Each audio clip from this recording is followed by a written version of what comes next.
And welcome everybody to the Indiana Esports Network Minecraft Playoffs for your middle school division. My name is Obi and I'm joined by the amazing Llama77 to call the action for you. Now Llama, I've been around the block a little bit during the group stage, but this is your first time casting Bed Wars. Are you excited? Maybe what are you looking forward to the most? I'm excited. I mean, this is my childhood out on display. Exactly. Of course, I'm a little bit further away from high school, but man, if this was there when, I got to play Apex back in high school, I won't complain. But if this was there when I was in high school, definitely it would be a part of it. I'm doing really great. How are you feeling here today?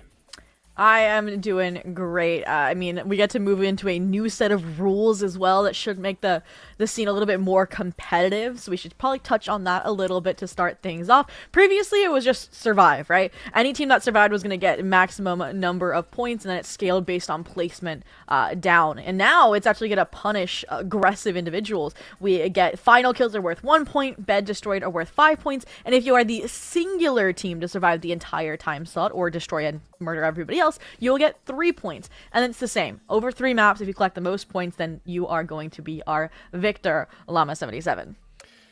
And 2 victors we'll have today. There's only 4 spots in that finals for playoffs, so 1 team will be eliminated, 2 teams will move on towards those playoff finals. And it's kind of interesting. We only have 3 teams in each of these semifinals. We've had 4 pretty much all season long, so that different dichotomy of how the strategies are going to change is going to be really interesting, because there's going to be 1 team that's sandwiched in between 2. There's going to be an empty island that might be up for open resources. There's a lot of different strategy that can go into it. Yeah, you can collect the gold, the iron there from those generators. You can get the diamond generators without having to battle another team. And 1 point of clarification, though, that extra 4th bed obviously not going to be worth any points if it gets destroyed because there's not a team there to defend it. But let's go ahead and introduce our teams competing here for this semifinals. We got the Argos Dragons Middle School Minecraft Club. We got Batchelor Minecraft Varsity, and we got Hobart Minecraft Middle School. This is super competitive, right? These are your 3rd and 4th place points teams from the regular season now coming in hot in the semifinals, Llama.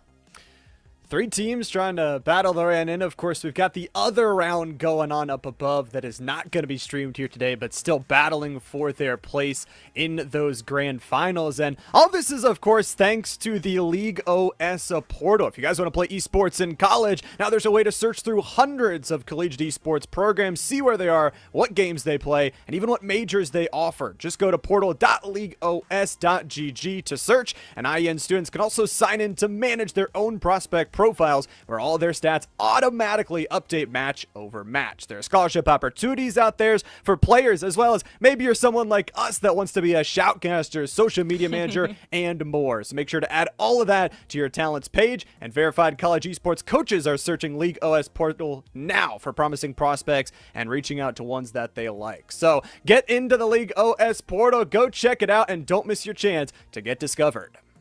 And speaking of discovery here, we got the chance, right, to look at the teams that are competing today with this amazing playoffs bracket.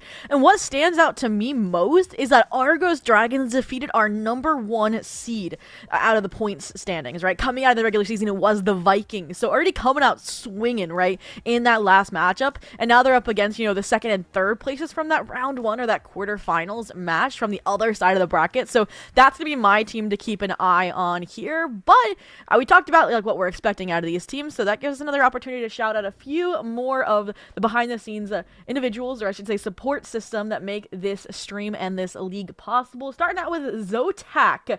Their power today's stream, thanks to their incredible support, we're able to bring this broadcast to you all and showcase some amazing talent in Scholastic Esports. You can actually show your appreciation for Zotac Gaming by giving them a shout-out on social media. Make sure you join their community on Discord, and you can use hashtag powered by Zotac or hashtag Zotac USA when you post. I mean, it was just Black Friday. Cyber Monday just concluded. Christmas is coming up. Get some Zotac PC upgrades and flaunt them, Am I right, Llama? You definitely got to. They're great companies to support. I know all throughout esports, from Apex to here in the high school scene, they're very, very good at supporting these grassroots scenes. So get yourself some PC upgrades. Make sure you support a great company while doing it. And make sure to post that you support them out on that social media, Twitterverse, whatever we're calling it nowadays. So lots of fun, lots of support behind the scenes. And of course, all this wouldn't be possible without Landfest. We got to give them a huge, big thank you. 23 chapters, 18 states, and over 150 events a year long. You can find an event near you at landfest.com. So many people supporting here today,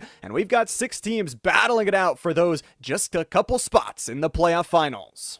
Yes, here we go. I mean, one team, that bottom team, is going to get eliminated, so every map is going to be super important. And speaking of maps, we got Undergrowth, Savoy, and Riptide as your pool today. Starting out, obviously, here on to Undergrowth. We can see red team's going to be Batchelor, green is Hobart, and that yellow team is going to be Argos Middle School, so the team that I think we should keep an eye on here. But unfortunately, and kind of how I was hoping to see it, I'm trying to see, they are the team that is sandwiched between the two opponents. So place the highest expectation team in the hardest position. We'll see if they thrive under the pressure.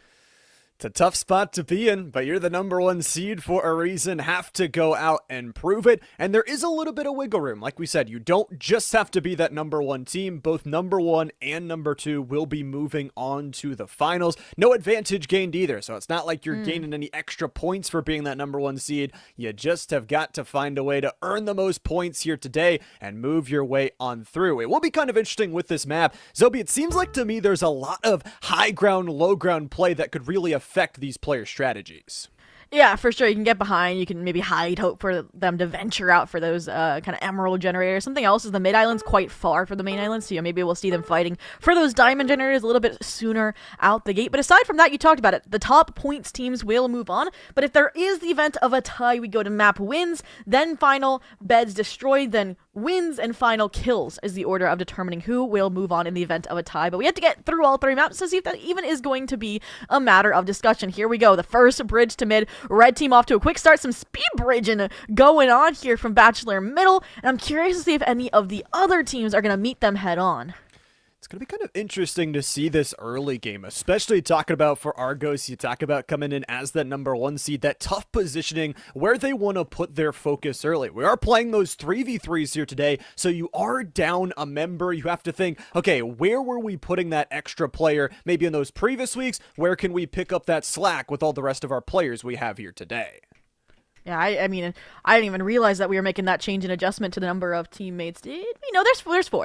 Okay, we're good, Llama. I was about to say, that can drastically change how you play Bed Wars, right? You usually have like a tag team of 2 rushing an island, maybe one member that's like the primary defender, and then one that's like the side island material generator that can get back and defend if your primary person falls. But here we go, jumping back over to get a perspective onto the green team. They're now taking that charge to bridge here to mid, but at this point, probably the first round of emeralds have been all hogged, and you might be getting delayed to the action. But speaking of action, here we go. We talked about it. Being the closest to your opponents, yellow is under barrage almost immediately on this side diamond island, but oh my goodness, you're not even checking behind you.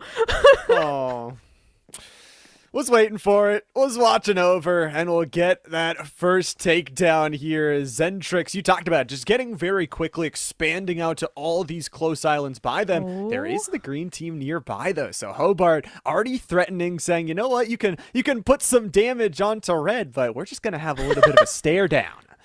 And speed of a stare down, they stare down Quandalius as they fell off the map. And yellow's the only team, right, that doesn't have a direct bridge to mid now at this point. And that's, again, I think because of their position here on the map. And I'm hoping that across these 3 maps, we might, scramble who's that person sandwiched in between the opponents. I think that'd be the most fair way to do this. But it's already starting to wear at them, right? You're going to be cut off from those emeralds. So that's why they branched to both diamond generators. I do like this when you mentioned the verticality. And now we get to see some of those items coming in to try and force their hand and establish that mid dominance. And here we go, a duel between Glitched and Zentrix. And it's the reinforcements. Honestly, the scare of having 2 players there tries to back up. Hobart had reinforcements to start out, but really wanted to get control of this mid-island. So Argos are going very, very quickly. They've already got access. And look at this, it's only a glass and wool defense, so you should be able to easily get in. Nope, there's some end stone you didn't expect, and now you're pinched between members, trying to utilize that heaven position again to get away, knock these members off the map, but you are swarmed like ants to sugar, and it's been done and dusted. Did destroy a little bit of that glass, which is quite expensive. You know, it's blast proof here to get back online, but other than that, you might just have to defend for a few seconds longer. And those few seconds could be critical. We talk about for Batchelor, this is going to lose then some time to try and move out, grab some more resources, and Argos only sent one singular player out to do that. So doing damage and all the way around the map, even though they fell behind, you talk about it getting late towards that main island, it's going to be the build-up with the end stone on the low ground. This is smart, but what you kind of we saw there was diamond armor already. Armor upgrades are permanent here, and that's because they were the first to the mid-island. They got the first round of emeralds. They're getting that advantage really early on, so any PvP battle, they're already going to have an advantage on, but this is what we want to see. Argos, right, that aggressive team going for the TNT rush. This is what they want because the highest point value is from getting those beds destroyed, but this is what is at the core of the crux, is just a bow spam lethal in bed wars. These, small bridges, and fortunately they're doing an okay job holding their own here, and that TNT's now gone. The TNT, unfortunately, doesn't stay with you after you do fall. A good try, though. I do like this, even though you talk about the early diamond armor, you talk about pressuring a team that got towards that main island first. You get to force their hand in staying back, reinforcing, and keeping a couple members here where they could be spreading out to some of those closer sub-islands. It will be interesting to see where Hobart kind of goes, because we've seen Batchelor, we've seen Argos battling between the two of them. Hobart has kind of had their lone way to do whatever they want. And shout out to our observers, because what they were trying to show us here is that because they went for that diamond armor purchase, they don't get to go for obsidian as early on, which allows you to be aggressive, you not worry about your island as much. And as a result, right, they're keeping like a steady number of players here as they focus on those diamond upgrades, while like they have these outposts established, maybe kind of trying to pull these players over so they can't get their own bed defense kind of wrangled. But look at this, like I mentioned beforehand, the team that's sandwiched between these two islands now has a green member, now has a red member, rushing simultaneously, almost cross-teaming accidentally, and they're gonna be able to, I was gonna say, get the TNT off on the bed, but they are a few blocks short. So close, but yet so far, the outpost almost works out, and credit to Argos. This is why they are credited as the #1 seed, winning their duels, winning their 1v1s, protecting their base. It's going to be a struggle all map long, and that's why it's important that you note it. Hopefully, we do get that swap up of who is the center team in between the two. Hobart has built up a nice little defense for their own bed, but the question is going to be where Argos tries to strike. If you turtle up the entire game, maybe you'll be good enough to play the defense, but eventually Batchelor and Argos will be strong enough, or Batchelor to Hobart, will be strong enough to take you down. Yeah, and obviously you won't be collecting any points either. You have to win out against these teams now. No turtling here, no, solitary lifestyle, and I mean, we're getting into the phase where the diamond generators are even more powerful, and that's what I'm liking, is this kind of civil war over here between red and yellow for this diamond generator. We saw them kind of hand deliver a few over to yellow, and they took those back to their base, like, no, we're not letting you get these. But this is interesting, and I'm not sure I like it, is, the width of this bridge means it's harder to knock players off, so it really is just a duel who can do better, and again, there's the advantage of that diamond armor. You also got gapples, you got TNT. This is going to be a hard rush to counter as you counter that respawn timer, and it's all going to align perfectly. The second TNT also gonna fall flat. So close, just a few blocks away, both of the times now trying to build up the defense. And like we said, for Argos, it is patch as soon as you can, try and get the battle back, but they were delayed to that main island. They didn't have the real pressure that they wanted, and now they are feeling all of the effects. It feels like at some point, you have to either send some members back towards Batchelor or do something to try and counter it, because right now, it not only is Batchelor getting this early diamond arbor, but Hobart again is just building and building and building up their resources. Yeah, it definitely feels like yellow is feeling the pressure of their position, right? The least established bed defense out of the three teams. I do like what they're going for here with the endstone and the wood, because then it requires all of the tools for you to have purchased, or if you didn't buy an axe, well, you're going to take a lot longer to get through that bed defense, and I'm hoping that what we're going to see out of them would be, again, the aggression. They're trying when they see these openings to go for the other islands. So I think what we're seeing here was Batchelor got the early lead, got the diamond armor with those emeralds. Now green is kind of being left to their own devices here, which is a big problem, because they're farming, I think, those emeralds for obsidian is what I'm seeing here. So yellow, I think that's why they're now trying to, okay, take the control back on this turf war, fight the diamond island, fight the diamond guy, and Edge War, unfortunately, seems to be masterful at this PvP. No knockback, just gonna take their weapons, take their advantage, and take the island back. Holding these outposts very, very important. Batchelor still just earning up their resources. Hobart, though, could really add some confusion to the mix. Some water going to be aided to make the cutting a little bit harder on the main points of that structure, but it does take one of their members down with them. So gotta get that communication. Luckily, the respawn is right there, but hopefully didn't have too many important items in the inventory.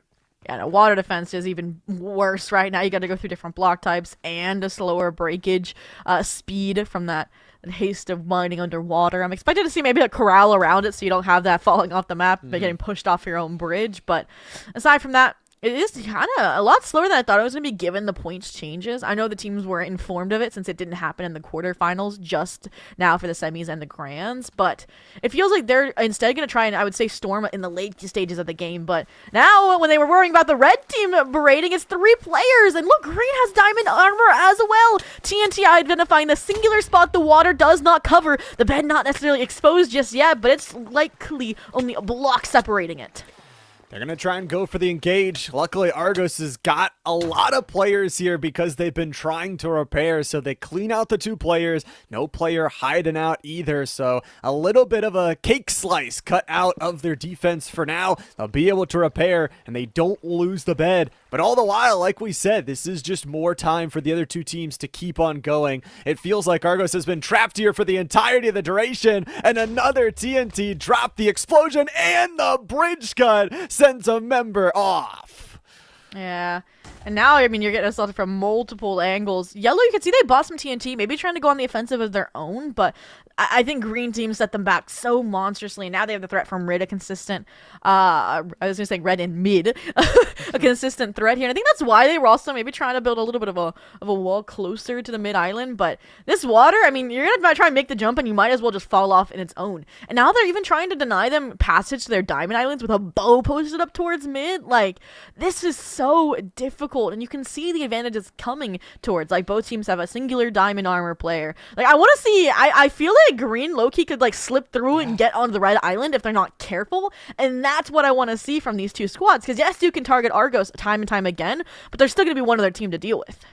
So it's very true. I mean, if you are up in resources, if you have the diamond armor, if you can build that up towards the late game, I mean, we're only down to 10 minutes left to go on our game timer, so you have to be relatively quick about it, but you got to think about, you don't get points for being close. You only get points for those ending kills and those bed takedowns. So seeing the Arrows fam, they want nothing to do with it, and immediately the retreat from Hobart.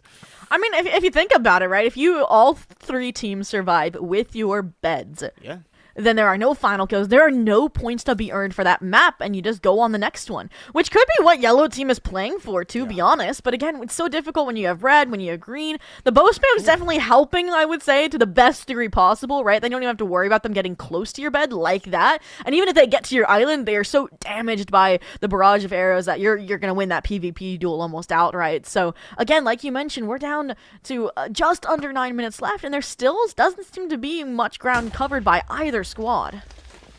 Fire charge is gonna miss just barely, and that might cost you your life here. The duel, still decent armor, but the 1v1 duel is gonna go the way of the Argos player. Walmart Bag will take that down, and slowly pushing out. They haven't just been sitting still. This is why, like we talk about, even though they're in a rough position, they were the #1 seed going into this. They were the point leaders after last week. They are showing why in their individual skill, communicating where to go and not just fully turtling up for the entire game. However, every time we watch them play the defense, it's always a red or green player that's going out and grabbing those emeralds.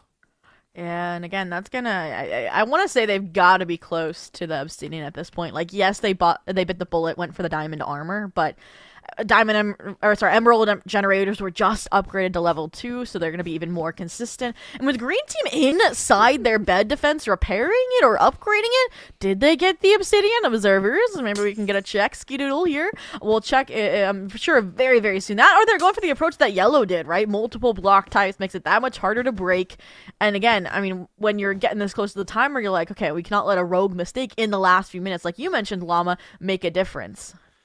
I mean, we're at 0-0-0 on the scoreboard. It really could come Ooh. down to just a few points there. The multi-block defense, as you talk about the glass all the way on the outside, aids in that blast protection. But at the same time, it's kind of interesting to see the extra solo layer that was placed in between on that green defense, where it looks like Batchelor, they're just going for the full stack up, build the biggest castle we can.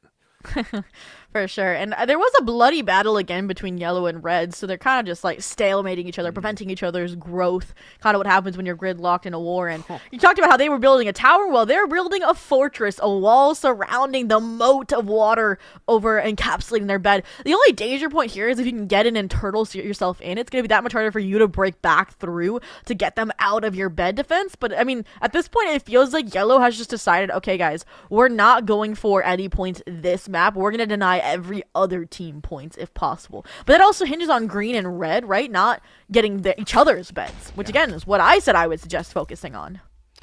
Well, the arrow shots are good. It doesn't matter on offense or defense, whoever's doing it working out. But yeah, any points are going to be a prime currency here. The extra fire charge going to be laid on in. Not able to destroy it. Sent back even right into the Hobart player's face. The jump is made and trying to make this engage. Hobart needs to call their shot, but Argos every single time. They've got 4 players back.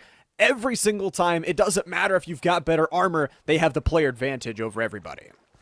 Oh, here we go. I mean, yeah, we're about to reach the 5-minute mark here in about 30 seconds. And then I will say 1 week, Llama, like in the last like 3 minutes, they were able to like win out the entire map and be the sole points earner in the old points scheme. And it could happen here. I mean, it is a little bit different in this Bed Wars, right? You don't have, like, I feel like the potions aren't as prevalent. Yellow? Ooh, wait, maybe Argos is going to be the one to get that last-minute action. They taking mid. They've got some players pushing out, and this is really what they wanted. They wanted Batchelor and Hobart to focus on each other, realize they are big enough threats to start challenging, pull their attention away, and then they still have those connector bridges out to some of these smaller islands around them that they can send some of their players. They can use their time and resources, but we are just building wall after a wall, different types here of the fortresses. As limited time left for these teams, it feels like defense might win, but even getting a single point here could be just absolutely huge. No, for sure. But I mean, can't get final kill points unless you get a bed kill point. I mean, like, I could see that that's an approach as well. If red is able to, like, destroy green's bed, then yellow can farm some first kills off of that opposing team, right? If you kill all the team members on a bed that's already been destroyed, it's only 4 versus 5 points. And then that team that got their bed destroyed, they're in that 3rd place position that grounds for elimination here, and they won't be the team to advance. Oh my, what just happened? You go, Walmart bag, you gotta be aware of what your surroundings there. They almost just snuck right in. Was watching, but maybe was taking their lunch break and had to grab a snack before the players did engage. Only 4 minutes left to go, and it's starting to heat up here. The bow spam from mid. Batchelor sending out a couple of these players just as watchful eyes over their 2 opponents and aiding in a little bit of that damage. I think that's very huge, where Argos, every single time we see them on a defensive engagement, they always have A, a health advantage, and B, a player advantage. So if you can do some damage, maybe knock somebody off the map, that could be the green light in the final couple minutes to, well, take their bed. Well, Zendrix has been that kind of person venturing out, and now they're going to realize, probably calm to their team, hey, another green guy on their way here to try and cause some chaos. And the fact that Enchanted Wood Swords from Walmart Bag are able to beat out the Diamond Armor player is just showing again why Argos is the powerhouse that was identified and has beat out the Vikings, the #1 point earner in the regular season. We're finally getting some red on green action, which is what I wanted to see, right? They're so fixated on the yellow team that there could be openings, and that's what mid, here we go, red trying to exploit this weaker defense, perhaps. This could be it. This could be the chance for Argos to sneak in from behind. The 2v2 on the bridge. It's 1 for 1, but the sneak in on the side. The TNT is dropped, but the low ground should be relatively safe. That blast protection, the extra layer, means it doesn't deny anymore. But it's 1 player left from Batchelor, and they drop off the edge. Maybe hearing they need to go back and play the defense. 1 final player from Batchelor to try and make the engage, and they decide, let's leave it. Our base might be in trouble, but it's not. Yeah, and I was hoping we could just see that kind of re-rotation from their island to the green site in order to try and further dent the side that's already been exposed, but with that respawn time, the amount of time it'll take to cross the map as well, they're going to be able to, probably repair those defenses, utilize the right resources earned by winning out those duels. I do like this, though. A final stand right in the last 2 minutes if you're yellow. See if we can sneak in a bed here and then be that singular top point earner for this map. And I don't think Hobart noticed. They're back. They're repairing, and especially this player over to the right now. They will finally see a notice. The fire charge going to connect. It's going to be a secondary block placed up, but Quan is going to fall down off the map. One remaining player here from Argos. They're going to be sniped out as well. Man, Hobart's got some good accuracy, but Argos, they send Zendrix, that player you talk about that's been kind of exploring out, gets a couple blocks broken, but then retreats. And Zendrix, did you notice they had a diamond pickaxe as well? So every time you die, your tools will regress a level. So they fully invested trying to be that rush, that scout for their team. But now with the red players and their assault on green failing, all of them are there to defend. I mean, there's just over a minute left. This is not when you want to get your bed destroyed and lose out those singular points that can make or break you after all 3 maps. I think that's a knockback stick, by the way. So again, they're not going for PvP kills. They're trying to get them off. But what is this? A plethora of red kills? Are they on the green island right now? Because green's fixated here? Or is it the opposite? So many different places to look. I think it's honestly just these sub-island fights. Green had a couple players scouting up top on that secondary high ground level of the main island. And look at this. It's the empty island. We didn't get to see the blue bed come into play at all. Again, not worth any points. But if you can get there, if you can take that space, well, unfortunately, you're just going to get knocked back. And a 1v1 duel ensues here. Batchelor trying to take over. And with the diamond armor, you would think has the advantage. But taken down, Zendrix, the 1v1 PvP duel win again. And there's 20 seconds left. They're just having fun saying, hey guys, I totally got a bed destroyed, aka Edge Warrior. Obviously doesn't count for any points, but it does allow us to draw our eye to this 4th island, right? I don't know if this was just a mutual agreement between the teams, but nobody took advantage of that side island, right? And the resources that were there. I mean, Green this time just going into their own bed at the end of the game, and it is a complete tie, 0 points across the board. And, I mean, that's where things are interesting, right? We were talking about a tiebreaker here. If it's 0 across the board for the entire game, I think it would be Argos, and I can't tell you who the other team would be moving on. Because it goes down to, again, map wins, beds, wins in quotation marks, which is to mean series, and then final kills. And we talk about the group stage. Hobart and Batchelor were tied for points as well. That could be very interesting if we get down to it. It will be also interesting to see if we do rotate those teams around. I know Argos was kind of stuck turtling up for that entirety of the first map in the middle, but they showed with lesser weaponry, with any sort of 1v1 PvP duel, they're able to win it and we're able to hold their ground. So as we go here into map number 2, again, we've got at least a 3rd one. It could be exciting because points are still such a valuable currency that nobody has. Get a little parkour interlude here to get a tour of the skyscrapers, but we will be headed to Savoy next here, our map number 2. And Lava, you're going to see maybe some of the different dynamics for smaller and larger maps as well, and the speed of these two teams, especially when it is, again, when it a very close affair, and there is a missing team on these 4v4 maps.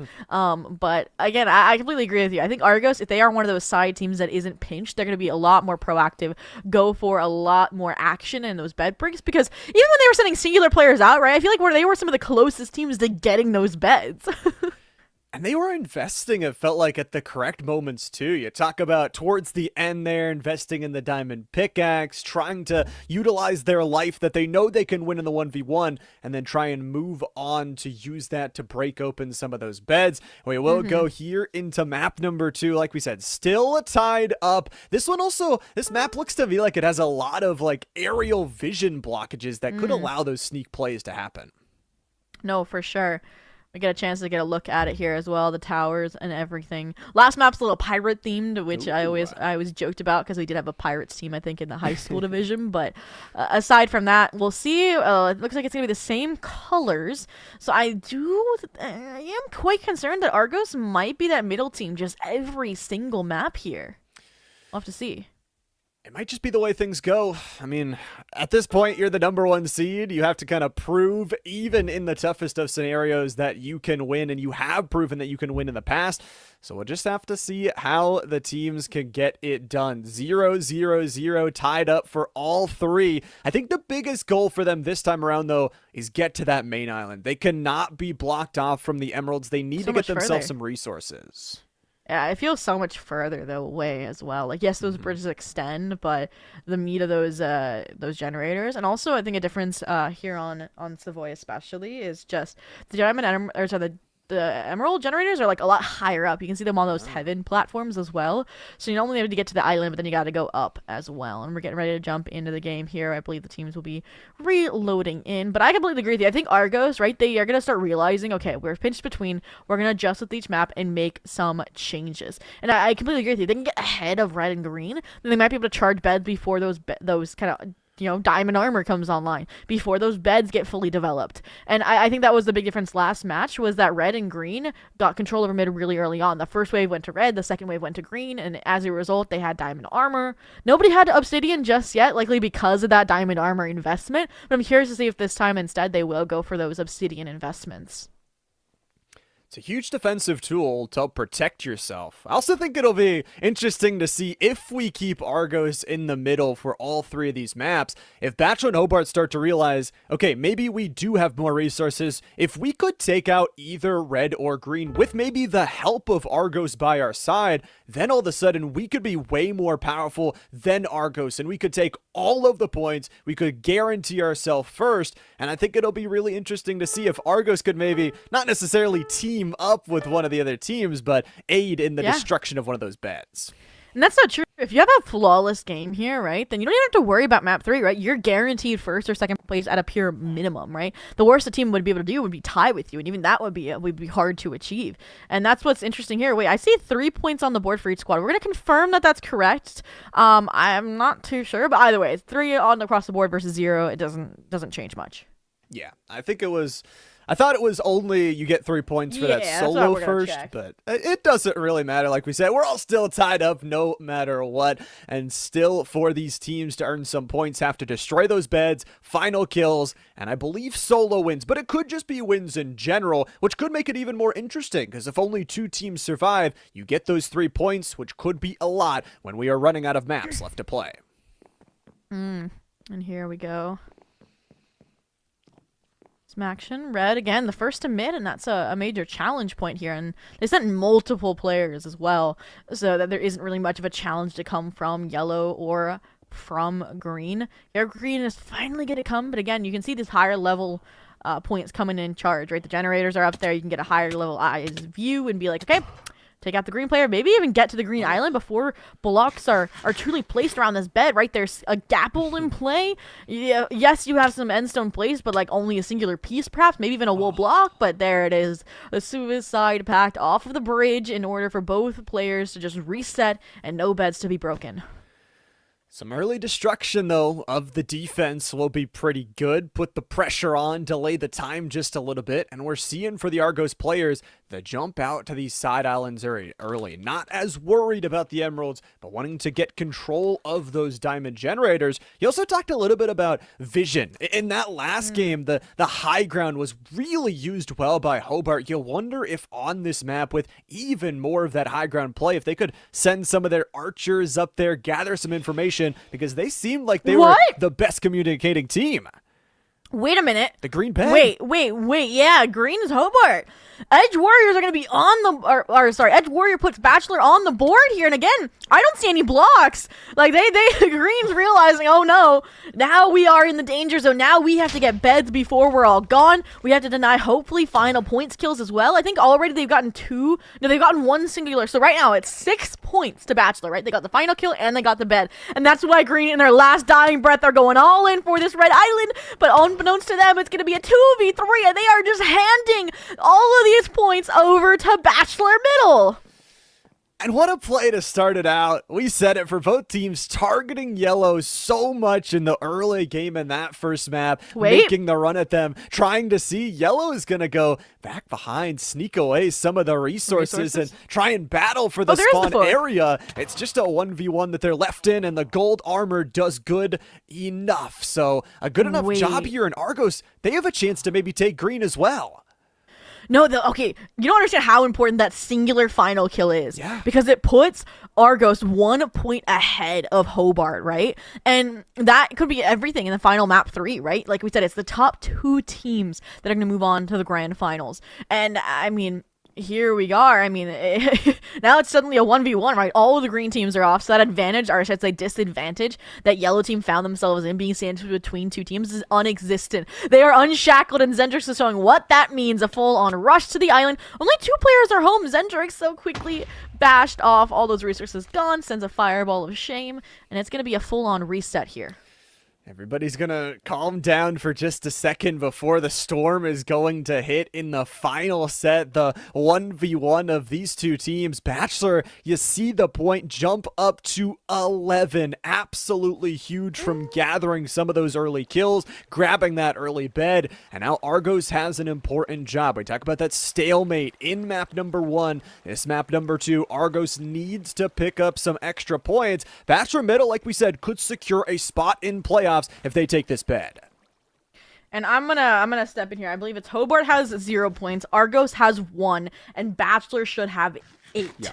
All right, because Batchelor got a bed and 3 final kills. Hobart got Hobart has nothing, and Argos got 1 final kill here, and we're gonna get this settled. But either way, still, what the important takeaway here is that Batchelor's in first, Argos is in second, and Green is in third, and it's gonna become a duke here because yellow team, they're worried, right? They want to now get a bed back. They want to take that lead because if they slip up in map 3, Hobart could really easily go towards a tied game if they have a similar blowout against them. That'll be really interesting, too, once we get there to see what Batchelor does, because they're going to be relatively far ahead, even if Argos does end up getting a decent amount of the beds and the kills. We'll see how much the survivability can be in from Walmart Bag, hit with the utility from the other side, and will be dropped off the edge. So for Batchelor, they're just going to repair right now, make sure their own bed isn't getting taken, but the plan from here is now the most important. You're at 8 points, you want to try and extend that lead, but you don't have control of the main island. And here we go. Again, this is what I do like is, again, this is the yellow team we wanted to see, right? When they're not worried about so many things, right? Look, they have a well-established bed, the whole water defense, and they're consistently pressuring the red team. But red team at this point, right? We said with this new format, it encourages aggression, but only to a degree, right? Now they have the advantage. They don't have to worry about taking initiative, going for the beds. Because if they walk around with this stalemate, ending the game after the 14 minutes are up, then they're good to go.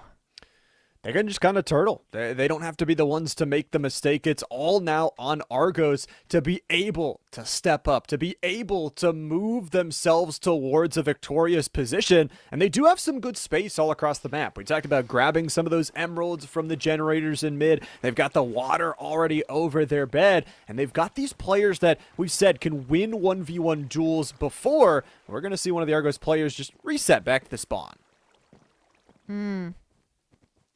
Here we go. Points corrected on the scoreboard here, but again, as we said, the standings remain. Yellow, I feel like I do like the consistent berating because then you can't really hopefully get those diamonds. Some player does seem to sneak across the right island as we've had a little duel over the generators here. You can see there was a Bulldog trying to sneak away with those emeralds unbeknownst, but Argos not going to let that happen. And look at this. This could be everything. A huge TNT blow, only wall exposing the bed, and they have the weapons, but oh my goodness, Bulldog coming in and the rest of the players responding, rallying around them. The alarm bells ringing, realizing they were seconds away from losing their bed, and as a result, they have to disengage or wait for the rest of their team. The reinforcements arrive as Zendrix causing chaos. One more block destroyed, but now the yellow player, are they still alive? Nope. Wait, it looks like they were also taken care of, and it's everyone take a breather. I think Plexus might still be up top. No, I think they got taken care of in the kill feed, it looked like. Okay. Yeah.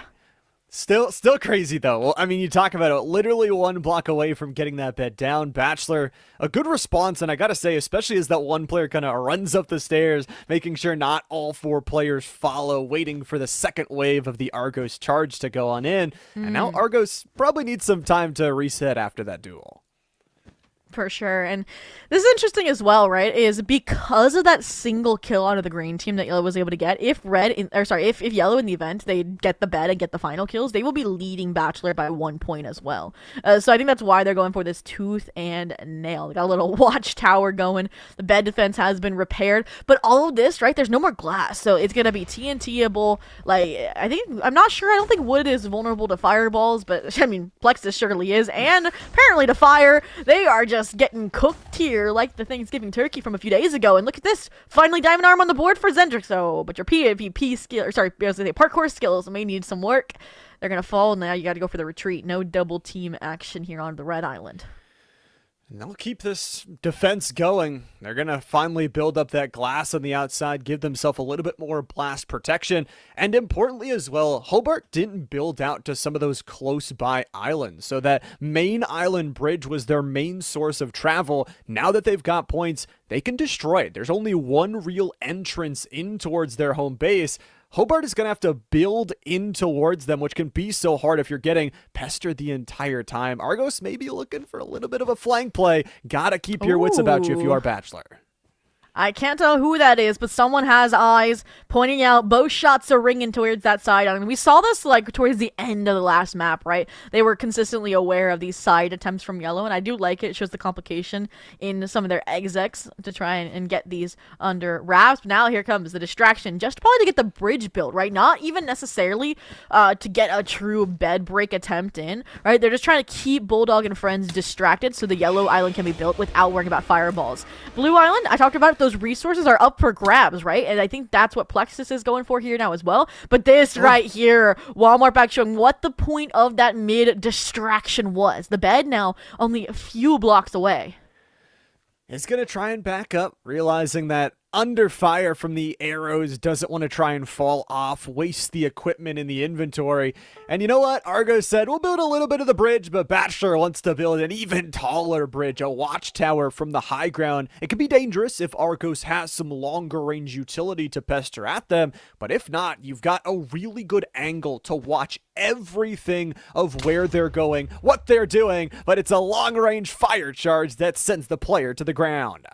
And this is a really funny, like, really high up a bridge here from Red. That's the approach I wanted to see maybe from Yellow, right? Try and get past those fireballs. Maybe even, you just saw it, they do in fact rebound in this game mode, right? And that's something else that's a little bit different here. So try and deny getting knocked off. But aside from that here, this island defense is, I feel like it's difficult to, like, if you don't recognize someone slipped into your island, they can just, like, break it without even realizing it. You crouch, you hide your name, and then suddenly your bed is gone because of how vast it is. I mean, yes, the water moat poses a similar threat here, but Red's really on the defensive purely right now because they have that points advantage on this map.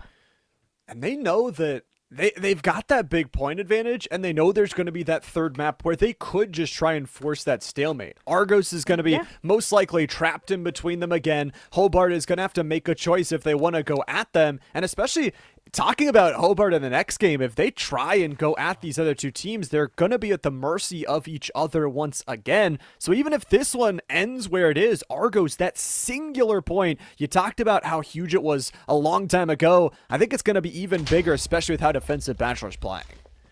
Oh, for sure. Right. They're literally playing to win the best of three, not the map. And I do appreciate that in terms of, wanting to advance, wanting to win out the whole league. And, I mean, this is what it results in. A really early game action, and then if not, then it's stalemate action. And, I mean, we are so tooth and nail here. I mean, I feel so bad for Argos. Like, they were so close to getting that bed here. It was actually Batchelor that built out a little bit of an extra bridge connecting towards that yellow, trying to aid in the damage that they did. But look at this. It's going to be Zendrix all the way in, and the bed is going to be taken. Argos, what a play. They found a way to slip in. And why did I say when your bed is this wide, this It's like I would say tiered because it's random, right? There are so many blocks that you could just hide in. And now in the last 7.5 minutes, all they have to do is make one wrong misstep and they are off the island, and that is another point collected for Argos. One on the board. Plex is going in for the sweep, and they might just be able to. 2 down, 2 to go. And their score suddenly skyrockets from 1, I think, to 5, 6, 7. They are tied at 8. It's only going to be the Batchelor defense, one single life left to try and battle into the PvP gods of Argos, who has really brought this series into an exciting position. Plexus will take it, and it's Argos, the solo victory here in map number 2. And I think it's Argos that now has 12 points, I believe, to Batchelor's 8 and 0 for Hobart. And the reason for it, I don't know if you noticed, but one of the Batchelor players fell off the map on their lone stump. I think it was Ginger Cat, all right?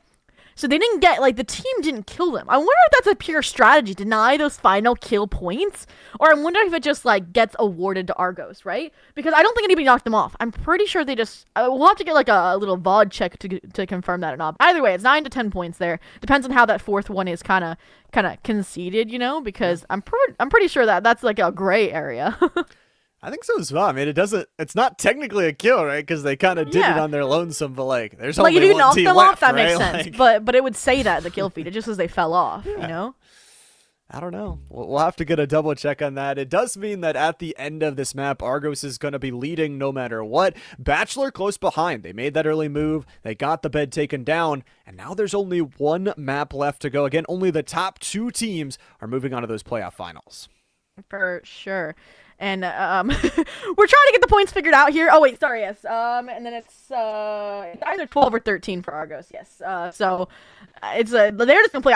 This is when you could just hermit, to be honest. Yes, Batchelor could get second, but Hobart won't be able to get second. You know. So I'm curious to see how that's gonna affect our map 3. To be honest.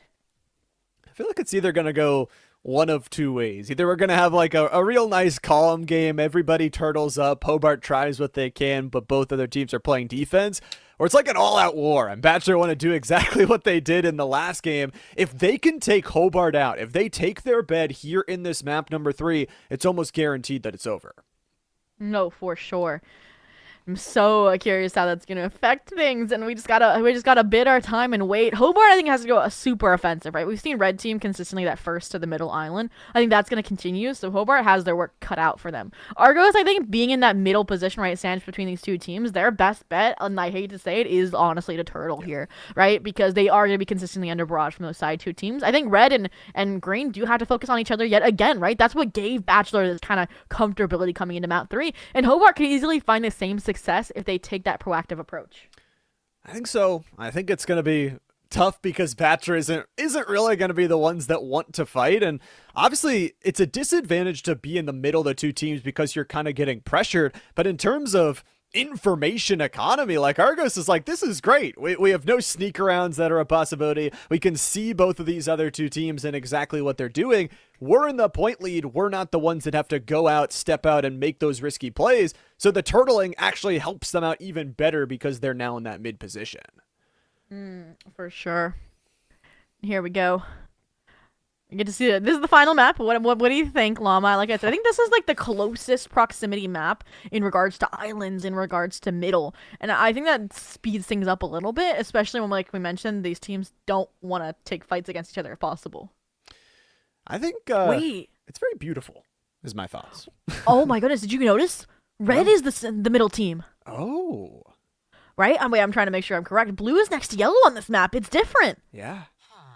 That's gonna change things really starkly. I wonder.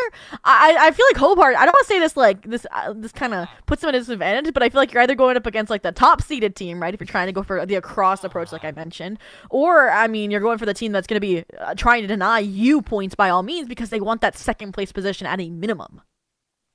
It'll be really exciting now, and especially we haven't really seen, other than late in that second map, either of the teams grab the resources from the blue base. So this could be a chance where it's a very close map like you talked about. Those resources are up and available. That could be a really good outpost, especially for Argos for Hobart if you want to try and extend out, grab some space there. It's also a very open map throughout the middle, so there's not all that cover blockage. If you're trying to bridge over, all those aerial projectiles that we've seen these teams use could be even more of an issue if you're trying to engage onto somebody.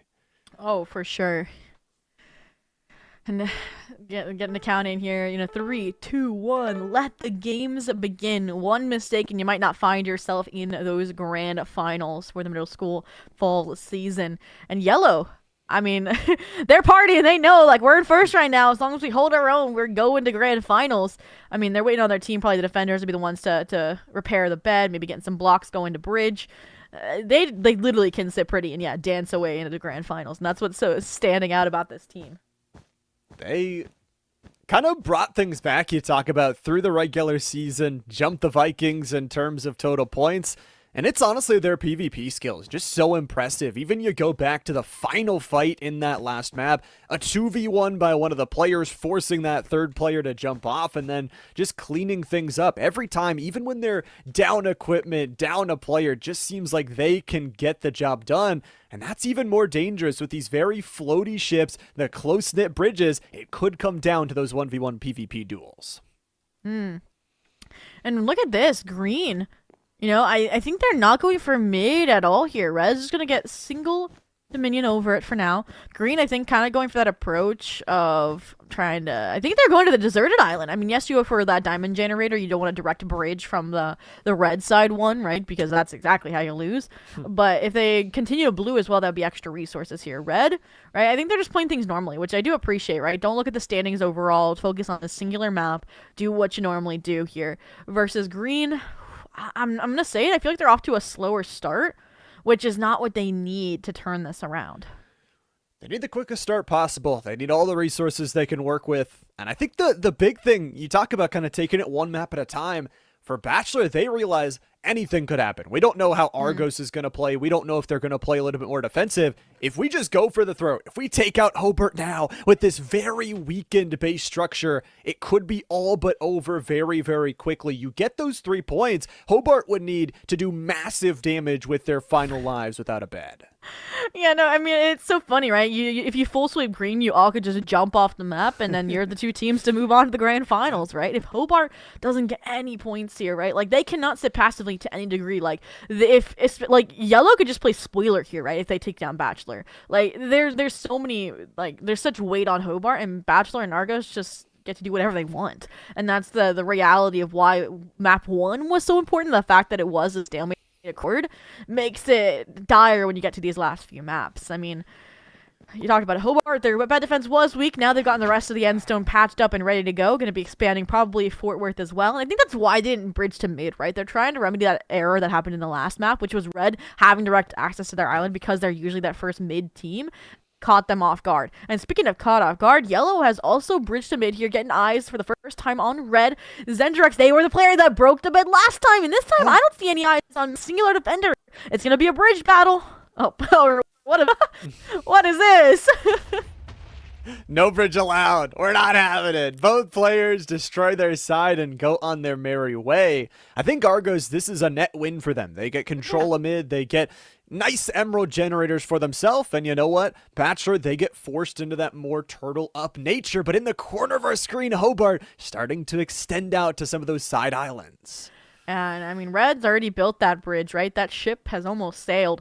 And it does mean they're open for an attack, but like we mentioned, they gotta go proactive here. So I want to see multiple teammates here team up and maybe go for a red rush, because that's what you're gonna need here. I mean, we've seen destroyed the mid-island, right? So they don't care. Zendra's their hands off the emeralds. This is interesting. I wonder, maybe is there a generation coming in? Or I thought they might have been going for an island exec. That would have been spicy, but, ooh, maybe they still are. They have to repair the bridge, like we mentioned.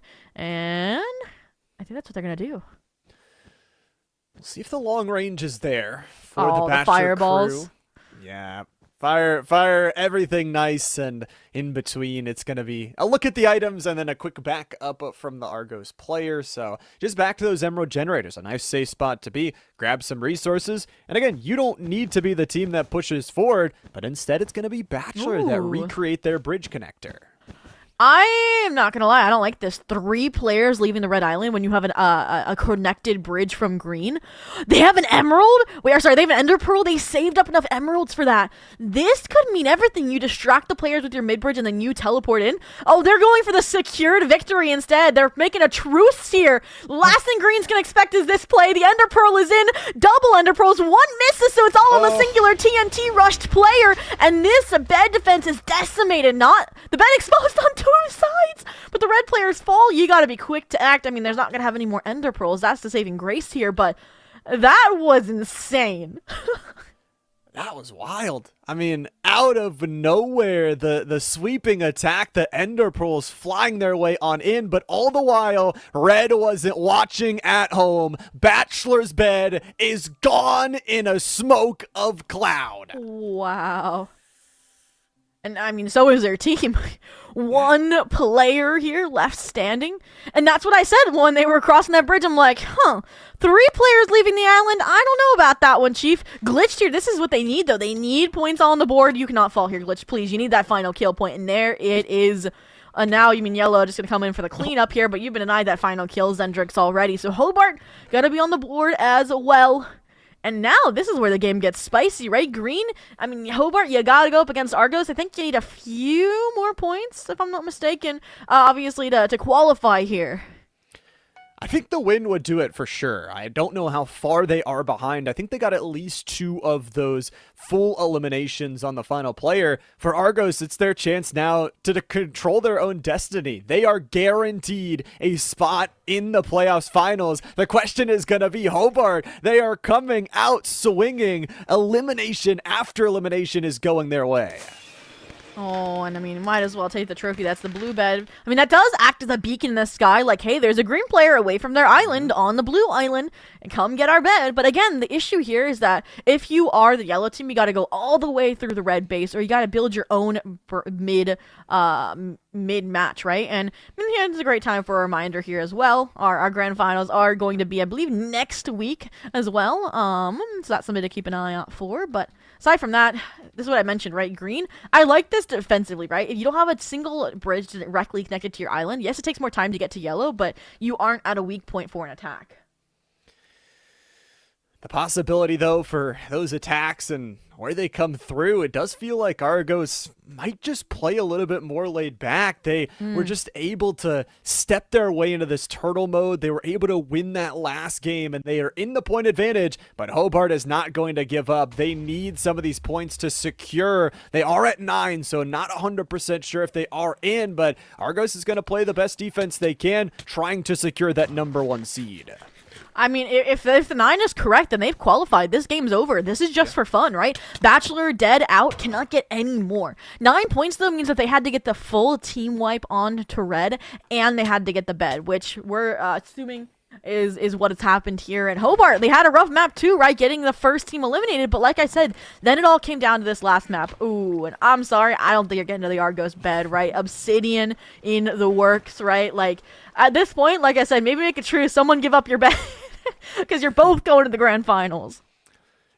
You are both going. I will say there's no point or any advantage of getting the higher seed, but, you know, saying you're the higher honor, seed. Yeah, honor, you know? Yeah. And, again, Argos, like, their bed defense here is insane. Like, if I had to hedge my bets right now, I would say Argos is going to be the one to win this battle of attrition over towards green. I really want to see yellow just build a bridge over to green from mid, right? Like, red team, yes, they were the fireball team, like, and the bow team. You're not getting to our island. Green, on the other hand, not as much as I see that. Maybe we'll see that here, but I think that's the big difference here. So they're gonna get to go in. Maybe green team is gonna concede here a little bit. They're in the middle of trying to repair their bed defense. A player is snuck in behind, and just like that, the bed weaponry is gonna make the bed go away. They box themselves in, buy time, hope for their squad to get back, but now you're in a hole with them. Everyone diving in, trying to get this yellow player spearheaded.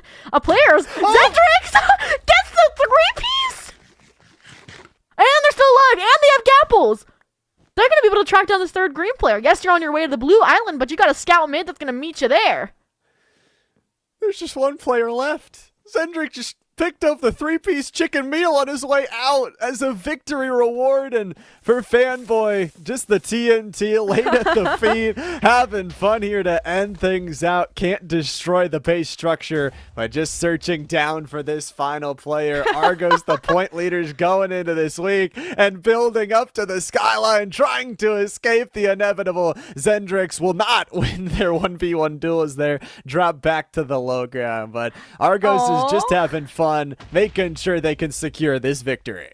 And I love that they're trying to give Zendrix the full team sweep as well, right? They got that 3-piece. They need the hat trick. And unfortunately, is that fall damage? I think it is. Quandelia steals away the final kill, but the points are there. GG's across the board. 8, 9, and 12, meaning Argos and Hobart are your 2 first teams to qualify for those grand finals of this semester.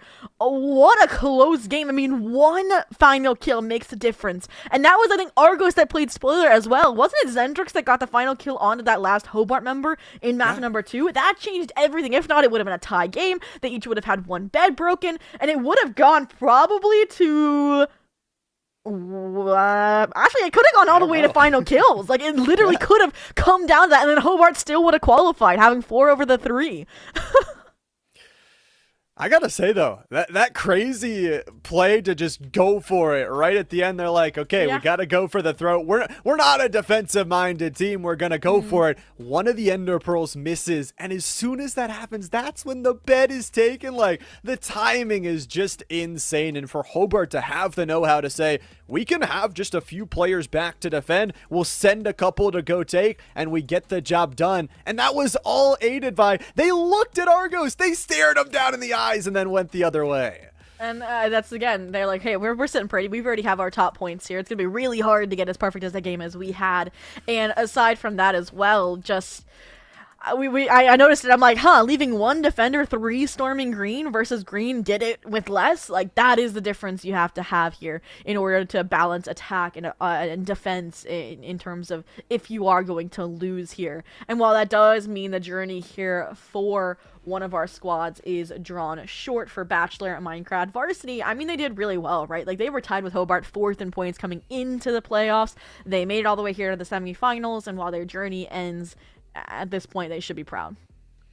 Absolutely should. I mean, to make it to the semifinals, just 1 step away from those grand finals, nothing to be ashamed about. And honestly, to take it to some of these top teams, Argos, you give them a ton of credit. Back-to-back first and second games were in between 2 other squads, but it was some of these other squads winning the duel. Zedric, that 3K there at the end was kind of crazy, but these players definitely got some really good skill in the PvP era. Yeah, no, I mean, the absorption, the gap all probably carried them. It also maybe should have been more thought out there than by the green squad. At that point, right, they were, like, brushing the sweat off their brow. They're like, whew, we qualified, guys. We're good. We full swept the red team. We have more points than them. This is all just for honor. And aside from that, these 2 teams are definitely going to be ones to trifle with. I mean, I already said it coming to this. Argos was going to be the team to beat. I mean, they already took down the Vikings in their last matchup, those quarterfinals.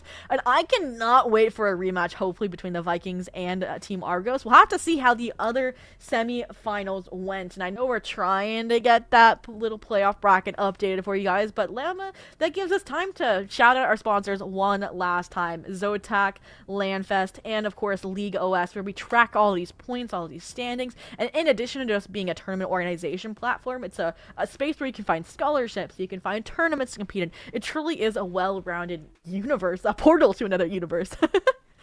It absolutely is. And you can check it out. Like I said, even if you are a player, if you're a shoutcaster, social media, anything like us up here in the booth, can check it out, find all those scholarships. I know I got to play Apex Legends in college. There was nothing like this. If I found this, maybe could have found some better opportunities and a nice pathway on through. But let's take a look at that bracket. Like we talked about, the top 2 teams from each of these semifinals will be moving on. That top match still in progress, but you said it, the Vikings definitely favored as that crew that had a really good regular season.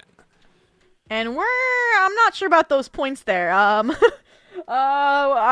want to say it's Hobart from that last one that moved on, is correct. I do think Argos is higher than that, but we could have gotten it wrong. We're gonna verify it, but that would be insane if Batchelor is the one to move on here. Again, it comes down to those final kills.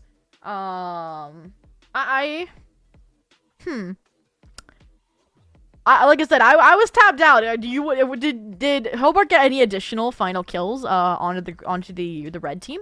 They definitely. They got more than one. They got, yeah. So I think those are definitely incorrect. Like I don't know how close it is because again they had to get the full sweep onto Batchelor in order to get the 9. So we won't be able to verify that until later. But again, it was possibly a 1-point difference, right? So Argos definitely going through. Like that's undeniable. And we will get back to you guys whether Batchelor or Hobart made it through here. But yeah, okay, we have it. 8, 9, and 21, guys. Okay. We're pretty sure it's Hobart, guys. We were correct. Don't worry. This is getting updated. But aside from that, I want to see. I'm curious. I feel like I did get to cast Hebron and the Vikings, and those teams I do know. I think I did also GJHS. That is like truly like a battle of the Titans in my mind, like that matchup. So I'm curious to see who's gonna move on. I would think it'd be GJHS and the Vikings, but Hebron definitely a team that has had ups and downs. I mean, look at their performance in that first round, right? Like the 9 points trailing Argos and tying with the Vikings. Like, whew, I would love to get a peep into that lobby right now. It's going to be a fun one to kind of see who moves on towards those finals, and extending back into that kind of 4-team format to battle for the victory overall in the Grand Championships. For all these teams, though, I mean, like we said, a really tough regular season to even make it towards this point. Lots of credit to be given, and who knows, with that kind of upper bracket matchup you talk about maybe being the group of death, Hebron might escape with Vikings and Pirates kind of seeing each other as threats, but only time will tell.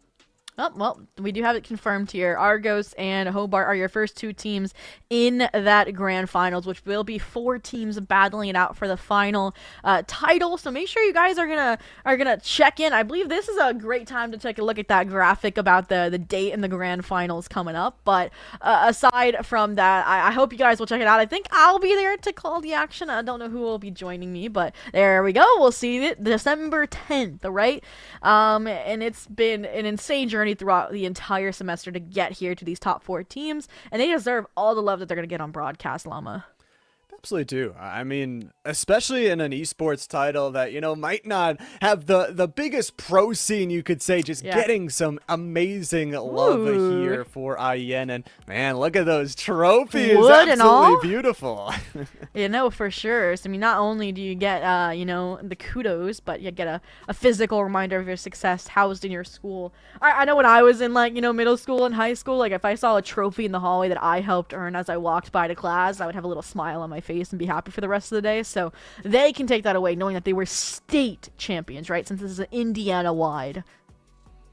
I mean, you're the best in Indiana. You got the most talented kids. You got the chance to go on and keep winning season after season. And that's one of the cool things as well, especially being kind of a season-based esport as well. Here in IEN, you've got spring no matter what. Even if you didn't make it towards those playoff finals, you still got another season. You've got more time to play. And that's what's so fun, is seeing the players improve time over time. I mean, not only do they have another season, but a lot of these players compete in different games as well. So there's other titles that are still happening. So make sure you guys keep up to date with Indiana Esports Network and their social media to see when the grand finals are for other games and other titles. But aside from that, that's really all we have for you all today, Llama. Again, shout out to League OS, Zotac, and Landfest for making this broadcast possible. It's been a pleasure to cast Bed Wars with you for your first time, and it was definitely, I think, delivered a little bit of everything like you could have hoped for with this new point structure. Trust me, you should have seen it during the group stage. It was not as spicy. I'm glad I got to be here for it. I mean, it was a super fun day. I'm glad. Got to give a thanks to all the players first and foremost that made the action possible. Without them, we wouldn't have had the amazing games that we had. We got to thank everybody behind the scenes as well. Mo Bugman, Constantly, doing all the production work, making us look beautiful. We get the easy job yelling about Minecraft all day long. So it's been a ton of fun, Zombie. It has, and so make sure to tune back in tomorrow for Fortnite Zone Wars MS Semifinals or middle school semifinals. And with that, I've been Zomi, they've been Llama, and we hope you have a great night.